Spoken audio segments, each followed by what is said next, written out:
Hello everyone, hope you're doing great. Welcome to my YouTube channel.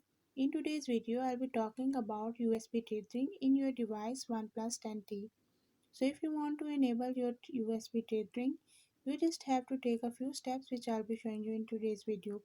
But before we talk about this, if you are new to my channel, don't forget to subscribe and press the bell icon so you won't miss any of my updates.